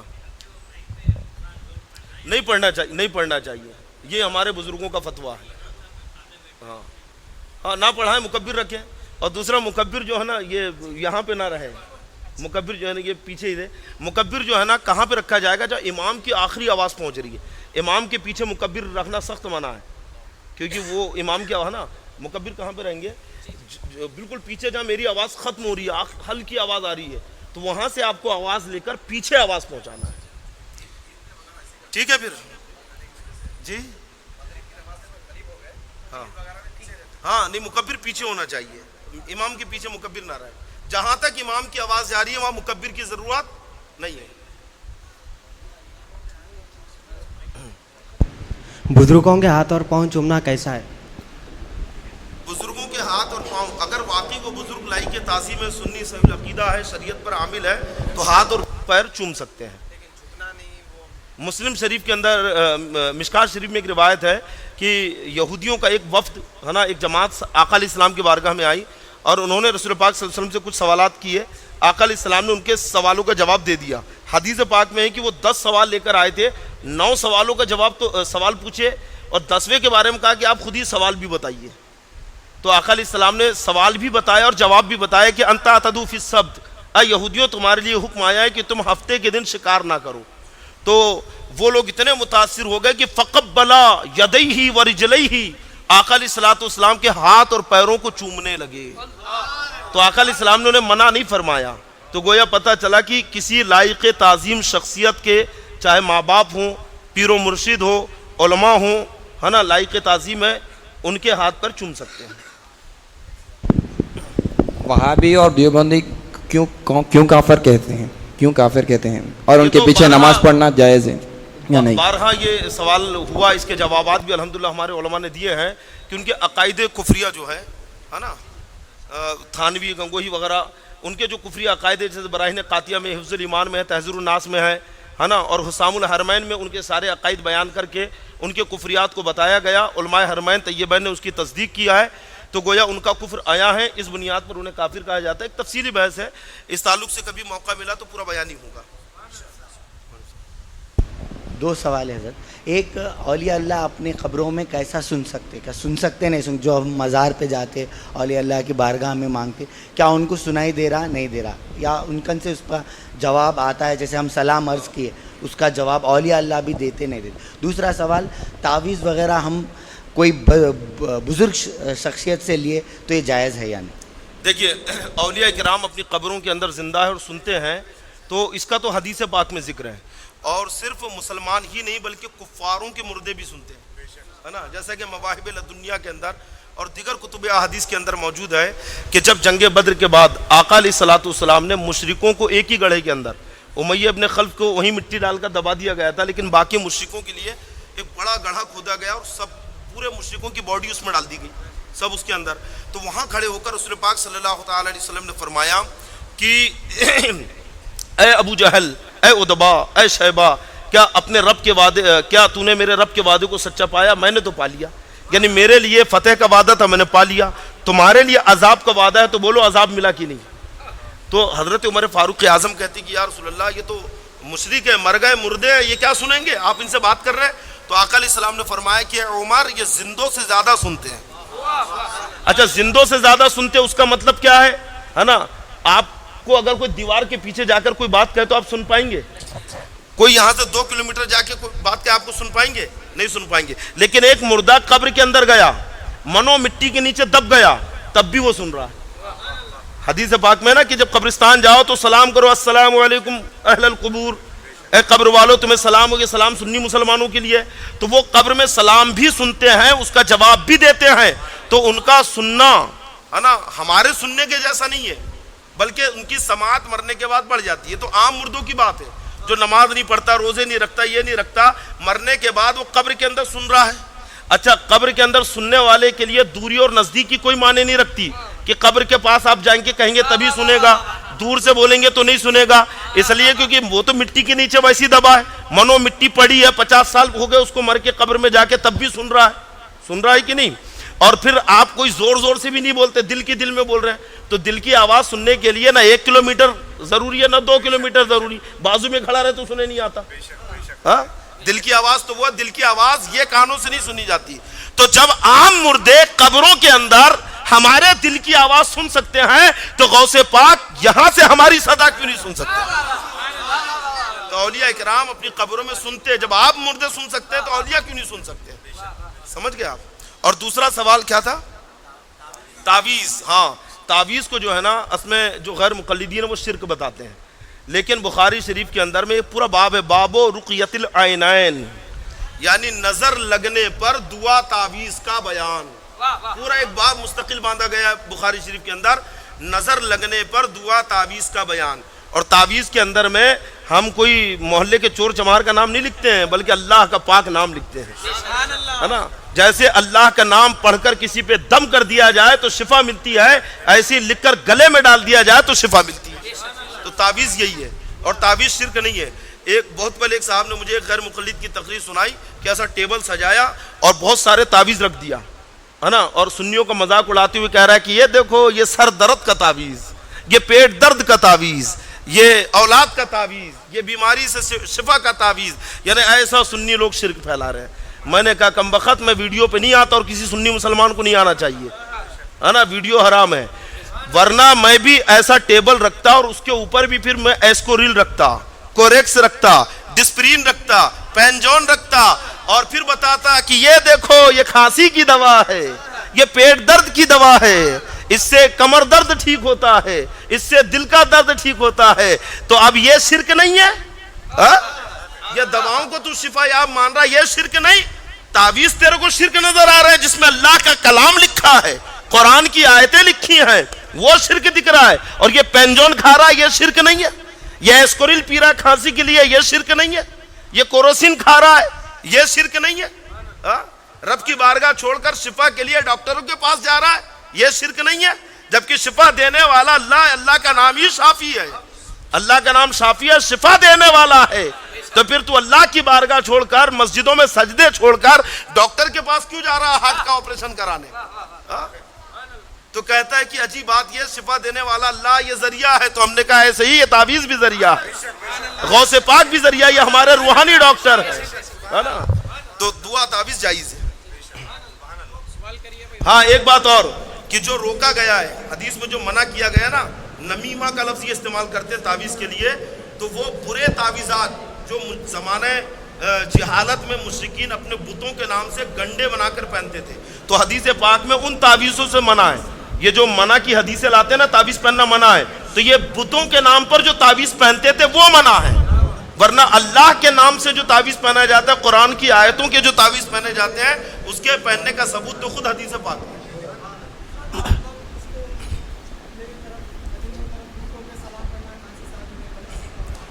دیکھیے سلام پڑھنے کے لیے کسی بھی طرف رخ کر سکتے ہیں آپ. مدینہ شریف کی طرف اگر رخ کر کے پڑھ رہا تو یہ فرض اور واجب نہیں ہے. آئی بات سمجھ میں؟ ہم اس کو فرض واجب نہیں جانتے. آپ کعبہ شریف کی طرف بھی رخ کر کے پڑھ سکتے ہیں, ادھر بھی رخ کر کے, ادھر بھی کدھر بھی پڑھ سکتے ہیں. اور اگر مدینہ شریف کی طرف رخ کر کے پڑھ ہی لیا تو اس میں حرج کیا ہے نا. سب سے پہلی بات اس طرح کہ اگر کوئی سوال کرے کہ بھئی کہاں سے ثابت, تو آپ پلٹا کر سوال کریے کہ بھئی اس کی ممانعت کہاں پر آئی ہے نا. اگر ہم نے پڑھ ہی لیا تو کیا غلط کیا؟ کیا اگر غلط کیا تو بتا کہاں پہ غلط ہے نا. اگر تو کہہ رہا ہے کہ ہمارا مدینہ شریف کی طرف رخ کر کے سلام پڑھنا غلط ہے, تو بتا کہاں سے غلط ہے, کہاں سے ثابت ہے نا. سیدھا بالکل سمپل. آپ بھی بالکل سوال کرنا, سوال داغنا سیکھو, سننا نہیں, چڑھ جانا بالکل, اور بالکل سوال ان کے اوپر داغنا. جو مزاج ان کا ہے سوال کا, بتا قرآن میں کہاں ہے, حدیث میں کہاں ہے. آپ بھی چڑھ بیٹھنا کہ بتا تو کہاں ہے قرآن کے اندر, ہے نا. جیسے ایک سوال, اچھا آپ پوچھ لیجئے, پوچھ رہا. سرکار پیران پیر رضی اللہ تعالیٰ عنہ کا جو نقش قدم ہے سارے ولیوں کی گردنوں پہ ہے, اس کے بارے میں آپ تھوڑا تفسیر کریے. اور جیسا کہ میں کافی ساری مساجد میں نماز پڑھتا ہوں, کبھی کبھی اہل حدیث کی مسجد میں چلے گیا تو وہ لوگ فاتحہ نہیں بولتے. کبھی آس پاس میں ہمارے اہل حدیث کے لوگ بیٹھتے ہیں کہ فاتحہ بولتے کہ ہاتھ چھوڑے تھے. تو دیکھیے اگر وہ لوگ فاتحہ نہیں کہہ رہے تو ہم کو شکوہ بھی نہیں, کیونکہ ہم جانتے ہیں وہ فاتحہ والے نہیں ہیں, تو ان کی بات ہی نہیں کرنا ہے. کہ وہ چھوڑ ہی دینا, ان کا سوال ہی نہیں. وہ فاتحہ مانتا ہی نہیں, تو کیا کو فاتحہ بولے گا؟ سرکار پیران پیر کا سنی عالم نہ بولے فاتحہ, تو آپ پوچھ سکتے کہ حضرت وہ سنی عالم اور فاتحہ نہیں بول رہے. اور سرکار غوث پاک نے جو یہ کہا کہ میرا قدم سارے ولیوں کی گردنوں پر ہے, قدم یہادی علی رغبتی کلی ولی اللہ, تو یہ آپ کا فرمان اللہ کی طرف سے ہوا ہے. اور مراد یہاں پہ روحانی قدم ہے, آپ کا فیضان ہے, کہ آپ کے فیض کے بغیر کوئی کمال ولایت کو نہیں پہنچ سکتا. ٹھیک ہے. اچھا کچھ پوچھ رہے ہو؟ جی ہاں, سرکار پیران پیر رضی اللہ تعالیٰ عنہ کا آسمانوں پہ کا بھی تھوڑا معاملہ تفسیر کریے. جیسا کہ صحابہ کے جماعت میں جا کر بیٹھ گئے تھے, فرشتے ان کو جانے کے لیے کہے تھے. نہیں, یہ چیز پڑھنے میں نہیں آئی. البتہ تفریح الخاطر فی مناقب عبد القادر کے اندر اور دیگر معتبر کتابوں کے اندر میں یہ موجود ہے. اور اعلیٰ حضرت نے بھی لکھا ہے کہ ہاں کتابوں کے اندر ہے یہ کہ جب آقا علیہ الصلوۃ والسلام سفر معراج میں تشریف لے گئے تو سرکار غوث پاک کی روح پاک وہاں پہ حاضر ہوئی, اور آپ نے غوث پاک نے اپنا کاندھا پیش کیا, آقا علیہ السلام نے آپ کے کاندھے پر قدم رکھا. اگر آج مرکز میں بھی میرا بیان ہے, انشاءاللہ آپ سب وہاں پہ تشریف لائیں. میں جو ہے تو موقع ملا ذہن میں رہا تو میں مرکز میں اس کے اوپر وضاحت سے بیان کروں گا, ہے نا. بس ایک اب میری طرف سے سن لیں, آپ سنا دوں ایک. اچھا پوچھ لیجیے آپ بھی. چلیے, سوال یہ ہے نہیں ہوتا ہے, صرف دیکھیے 5 منٹ اور ہے نا. کہ سرکار بڑے پیر کے نام سے فاتحہ خوانی کرتے ہیں, پھر ان کے نام سے نشان بھی لگاتے ہیں. دیگر بزرگائیں دین کے بھی فاتحہ خوانی کرتے ہیں, نشان نہیں لگاتے ہیں, اس میں کیا وضاحت؟ ہاں تو یہ پھر میں بتا دوں کہ ہماری مرضی ہے نا. ہم جس کا چاہے دیکھو غوث پاک کا نشان لگائے یا غریب نواز کا لگائے, جائز ہے. کسی کا نہ لگائے, کوئی برائی کی بات نہیں ہے اس میں, ہے نا. اور فاتحہ خوانی تو ہم سارے بزرگوں کی کرتے ہیں. اور جھنڈا جو ہے تو یہ بالکل جائز ہے. ارے جب علماء جمعیت العلماء والے جھنڈا لگا سکتے ہیں, وہ ان کے لیے جائز, تو پھر بزرگوں کے نام سے اگر ہم اٹھا لیں تو کیا حرام ہے اس میں, ہے نا. تو کوئی ایسا وہ نہیں ہے مسئلہ, اور یہ مسئلوں پہ بحث بھی نہیں کرنا, یہ کوئی شرعی ضروری. بس ایک بات اور سن لیں کہ اکثر یہ ہمارے اوپر اعتراض کرتے ہیں کہ بھئی آپ 11ویں شریف کرتے ہو, بتاؤ قرآن میں کہاں ہے, کرتے نا. اور تم 11ویں شریف کرتے ہو, بتاؤ حدیث میں کہاں ہے, اور حدیث بھی کون سی؟ صحیح حدیث کے اندر, یا حدیث متواتر میں بتاؤ کہ یہ کہاں پہ ہے نا. تو سب سے پہلے میں آپ کو بتا دوں کہ ہم 11ویں شریف جو کرتے ہیں اس کو فرض اور واجب نہیں کہتے ہیں, ہے نا. شریعت کا ایک قاعدہ ہے کہ جیسا دعویٰ ویسی دلیل, جیسا دعویٰ ویسی دلیل. اگر ہم 11ویں شریف کو فرض کہتے کہ کرنا فرض ہے اور جو نہیں کرے گا وہ گناہگار ہے, تو پھر تجھے حق تھا کہ تو قرآن سے دلیل مانگ, قرآن سے دلیل مانگتا. اگر ہم فرض کہتے تو قرآن سے دلیل مانگنا تھا. اگر ہم واجب کہتے تو پھر تو کہتا کہ دلیل ضمنی ہی چلے گی لیکن دینا پڑے گا کیونکہ آپ واجب کہہ رہے ہیں. تو ہم سے کہتا دلیل قطعی لاؤ, قطعی ثبوت چاہیے, قرآن میں کہا حدیث میں کہا ہے کہ 11ویں کرنا چاہیے. یہ اعتراض ہے نا. تو سب سے پہلی بات تو یہ ہے کہ بھئی ہم 11ویں کو فرض نہیں کہتے, اور جب فرض نہیں کہتے ہیں تو اس کے لیے نہ قرآن سے دلیل کی ضرورت ہے نہ حدیث سے دلیل کی ضرورت ہے.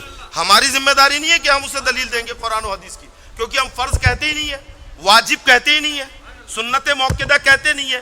ہم اسے نفل اور مستحب کہتے ہیں, جائز کہتے ہیں کہ بھئی جائز کہتے ہیں نا.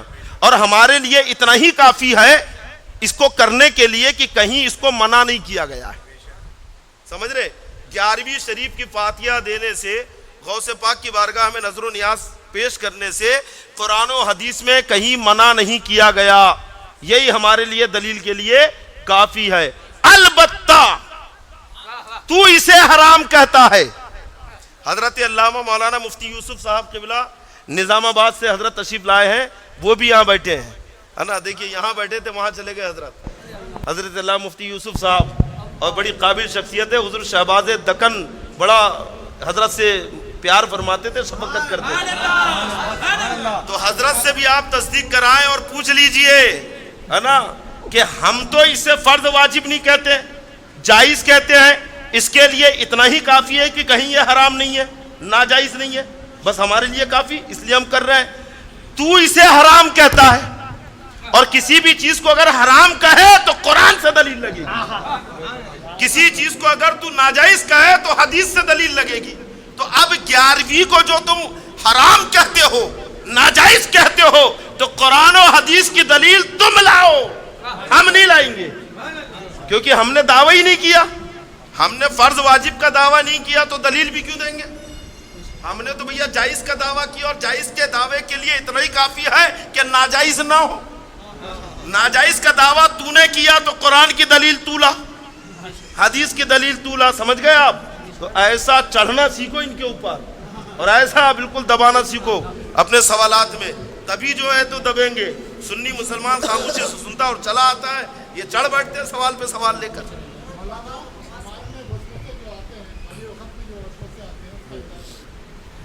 وسوسے اس میں یہ ایسی بڑی شکایت ہے, یہ ذہن کا معاملہ ہے, ذہن قابو میں نہیں رہتا ہے. تو اچھا سوال آپ نے کیا, ہے نا. ایک تو یہ ہے کہ جب نماز پڑھے تو ناف پہ جو ہاتھ باندھتے ہیں, ہے نا, ایسا, تو اس کو تھوڑا سا سختی سے باندھ دیں وسوسے روکنے کے لیے. ایک تو یہ کہ تھوڑا سا ایسا دباؤ بنا کے پکڑے اس کو. اور دوسرا جو ہے وسوسوں کا علاج یہ ہے کہ ذہن کو بیجا خیالات سے دور رکھیں, ہے نا. بیجا, جیسے کہ کوئی کاروبار میں الجھا ہے تو نماز میں کاروبار کے وسوسے آتے ہیں, ہے نا. کوئی اگر ایگزام دے رہا ہے تو نماز میں ایگزام کے اور اسکول کے وسوسے آتے ہیں, ہے نا. کوئی نوجوان اگر دل کے مرض میں گرفتار ہو گیا تو اس کو وہی وسوسے آتے ہیں, سمجھ رہے ہیں نا. اور کوئی اگر موبائل دیکھ رہا ہے رات میں 2 بجے رات تک تو اس کو وہی وسوسے آتے ہیں. تو اب اس کو غور کرنا ہے کہ بھئی نماز میں وسوسے کس چیز کے آتے ہیں, تو جس چیز کے وسوسے آ رہے ہیں اس چیز سے دور رہنا ہے. سمجھ گئے آپ؟ جس چیز کے وسوسے آ رہے ہیں اس سے. اور نوجوانوں کو زیادہ ہی وسوسے آ رہے ہیں آج کل, بزرگوں کو نہیں آ رہے ادھر. کیونکہ ہاں جی ہاں, اس کا بھی ہاں یہ بھی دونوں کے جواب دے دیتا ہوں میں. تو وسوسوں کا یہ جو ہے نا اس سے بچیں آپ. اور دوسرا یہ ہے کہ فجر کی نماز کے بعد, ہے نا, بالکل ایسا 4 زانو بیٹھ جائیں. فجر کی یا عشاء کی نماز کے بعد تنہائی میں آپ بیٹھ جائیں, گھر میں بھی کر سکتے ہیں. اور بیٹھنے کے بعد میں آنکھ بند کر کے تصور یہ کرے کہ آپ کے دل کے اوپر لفظ اللہ لکھا ہوا, سنہرے حروف سے لفظ اللہ لکھا ہے. اور اس کی مشق اگر نہیں جم رہی ہے تو اس کا ایک طریقہ یہ ہے کہ آپ ایک کاغذ کے اوپر لفظ اللہ لکھ لیں, یا آج کل مارکیٹ میں ملتا بھی ہے لکھا ہوا, تو اسے ایسا سامنے رکھ لیں اور اسے بالکل پلک چھپکائے بغیر ایسا دیکھتے رہیں. اور دیکھنے کے بعد میں پھر آنکھ بند کر لے اور تصور یہ کرے کہ اب یہ لفظ اللہ دل پہ لکھا ہے. روز اس کی مشق کرے, اس سے انشاءاللہ آپ کے سارے وسوسے دور ہو جائیں گے. اور نوجوانوں یہ تمہارے دل کی بیماری کا علاج ہے, اسے مراقبہ قلب کہتے ہیں. اگر دل بھٹک رہا ہے صبح اس کے پاس, شام کو اس کے پاس, تو گھوم پھر کے آپ کے پاس ہی آ جائے گا. علامہ جامی کہتے ہیں کہ اللہ نے ہر اعضا دو بنائے, آنکھ دو بنائی, کان دو بنائے, ہاتھ دو بنائے, پیر دو بنائے, کڈنی دو بنائی, پھیپڑے دو بنائے, لیکن دل ایک بنایا. کیوں بنایا؟ کیونکہ آنکھ سے تم اور کام کرو, ہاتھ سے دوسرے کام کرو, کان سے دوسرے کام کرو, لیکن دل سے صرف اللہ کا کام کرو. دل صرف اللہ کا ہے نا, تو اس پر یہ کریں. چین کی گھڑی پہننے کے تعلق سے سرکار مفتی اعظم ان کا تاج الشریعہ کا بھی یہ فتویٰ ہے کہ چین کی گھڑی پہن کر نماز پڑھنا مکروہ تحریمی ہے نا, چین کی گھڑی نہیں پہننا چاہیے. اور دوسرا یہ سامنے تبرک کے فاتحہ دے سکتے ہیں, جائز ہے. اور اگر نہ ہو سامنے تبرک تب بھی فاتحہ دے سکتے ہیں. یعنی ہم تبرک سامنے رکھ کر فاتحہ دینے کو لازم اور ضروری فرض نہیں کہتے. رکھ بھی سکتے ہیں, نہیں دیکھ وہاں رکھیے, آپ یہاں سے فاتحہ پڑھ لو, یا پہلے لوگوں کو کھلا دو بعد میں فاتحہ پڑھ لو. ہمارے بہت سارے لوگ کیا کرتے ہیں کہ بھائی ابھی فاتحہ ہونے کی روک, ابھی کھانا نہیں کرتے ہیں نا, ابھی فاتحہ ہوگی تب کھانا. بیچارے بچے بھوک سے تڑپ رہے ہیں, ترس رہے ہیں, لوگ رکتے نہیں, ابھی پہلے فاتحہ ہوگی تب کھلانا. ایسا کوئی ضرور نہیں ہے. آپ کھلانے کے پہلے بھی فاتحہ دے سکتے ہیں اور کھلانے کے بعد بھی. یا اللہ یہ جو کھانا میں لوگوں کو کھلانے والا ہوں, اس کا ثواب فلاں فلاں بزرگ کی بارگاہ میں میرے ماں باپ کی روح پہ نظر قبول فرما. یہ کہتے نا, یہ کہتے نا. تو یہی بات آپ ایسی بھی کہہ سکتے کہ یا اللہ یہ جو کھانا میں نے لوگوں کو کھلایا ہے اس کا ثواب بزرگوں کی بارگاہ میں پہنچا دے. تو فاتحہ کھانے کے پہلے بھی ہو سکتی ہے, بعد میں بھی ہو سکتی ہے. اور سامنے تبرک رکھنا یہ ناجائز نہیں ہے. آقا علیہ الصلوۃ والسلام نے قربانی کی, قربانی کرنے کے بعد میں دمبا جو تھا سامنے رکھا ہوا تھا, ذبح کیا, سامنے دمبا ہے, ہاتھ اٹھا کے عرض کرتے ہیں کہ اے اللہ اسے میری اور میری امت کی طرف سے قبول فرما. تو دیکھو ایسا تبرک جو کسی بدعقیدے کو نہیں کھلا سکتے, ایسا تبرک جو کسی کافر و مشرک کو نہیں کھلا سکتے قربانی کا, ہے نا. آقا علیہ السلام فرما رہے کہ یا اللہ اسے میری امت کی طرف سے قبول فرما. تو گویا کہ ہاتھ اٹھے ہیں, دعا ہو رہی ہے اور تبرک سامنے حدیث کے اندر موجود ہے. تو یہ ثابت ہے. گستاخے 8 بج چکا ہے.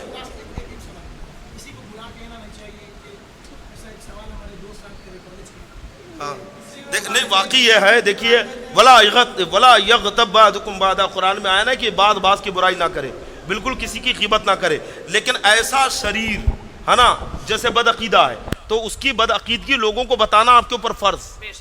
یہاں پہ گناہ نہیں ہے, کیونکہ اگر آپ اس کی بدعقیدگی نہیں بتائیں گے تو وہ بھی بدعقیدہ ہو جائے گا. تو آپ جس کے ساتھ رہتے ہیں یا آپ کا جو پڑوسی ہے وہ بدعقیدہ ہے, بالکل بتا دینا ہے.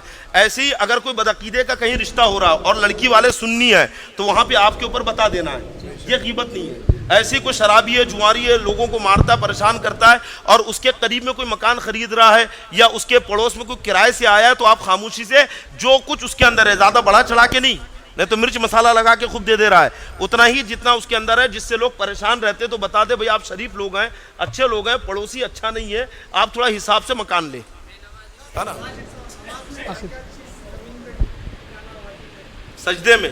سجدے میں دیکھیے دونوں پیر کے انگوٹھے, ایک انگوٹھا لگ گیا فرض ادا ہو جائے گا, لیکن دونوں پیر کے 3 انگلیاں زمین ایسا مڑنا یہ واجب ہے.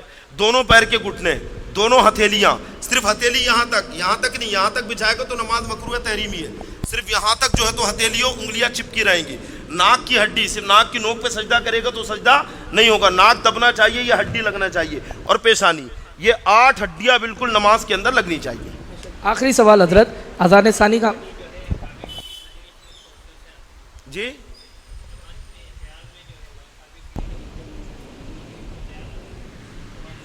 ہاں نماز ہو جاتی ہے, اس سے نماز ہو جاتی ہے. ایک بزرگ کا میں نے واقعہ پڑھا تھا کہ جب میں نماز پڑھتا ہوں تو ایسا تصور کرتا ہوں کہ سامنے کعبہ شریف ہے, داہنی طرف جنت ہے, لیفٹ میں جہنم ہے, پیچھے موت کا فرشتہ اللہ, ہے نا. اور میں یہ سوچ کے پڑھتا ہوں کہ بس جیسے ہی سلام پھیروں گا تو موت کا فرشتہ روح کھینچ لے گا اللہ, اور میں گھبراتا ہوں کہ جب روح کھینچے گا تو جنت میں گروں گا کہ جہنم میں, اللہ, ہے نا. تو اس طرح کے اگر کوئی خیال آتے ہیں تو اس میں وہ نہیں ہے, نماز ہو جاتی ہے. حضرت آخری سوال, اذان ثانی کہاں دی جائے؟ اذان ثانی جمعہ میں جو دی جائے, ایک نہیں سینکڑوں فتوے ہیں, سرکار اعلیٰ حضرت کا بھی اس کے اوپر میں رسالہ موجود ہے, کتابیں موجود ہے, بہت ہے کہ اذان مسجد کے باہر ہونی چاہیے. ہو گیا, چل نماز کا وقت ہو گیا, انشاءاللہ پھر کبھی کسی موقع پر, ہے نا. چلیے.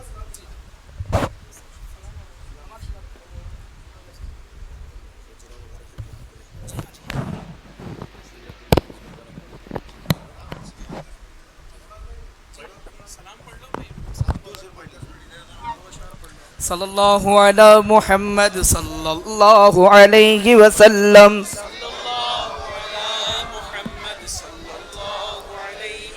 مصطفیٰ جان رحمت پہ لاکھوں سلام شمع بز میں پہ لاکھوں سلام جس سہانی گھڑی چمکا طیبہ کا چاند اس دل افروز ساعت پہ لاکھوں سلام غوث و خواجہ رضا حمید و مصطفیٰ پنج گنج ولایت پہ کاش محشر میں جب ان کی آمد غور بھیجے سب ان کی شوکت پہ لاکھوں سلام مجھ سے خدمت کے قدسی کرے ہر دعا مجھ سے خدمت کے قدسی کرے ہر دعا مصطفیٰ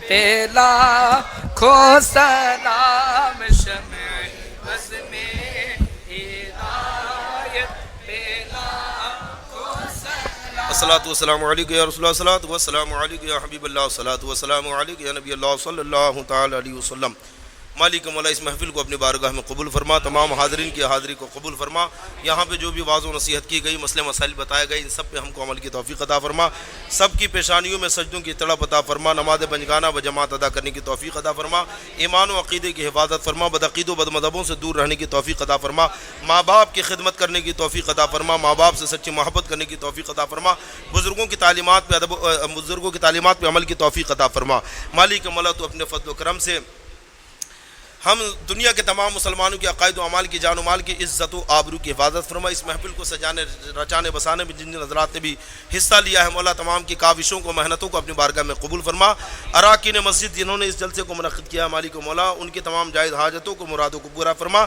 مالک مولا سرکار حضور شہباز دکن کے فیضان کو عام سے عام فرما ان کی تعلیمات پر مولا ہم سب کو عمل کی توفیق عطا فرما وصلی اللہ تعالی علی خیر خلقہ ونور عرشہ محمد وآلہ وصحبہ اجمعین برحمتک یا ارحم الراحمین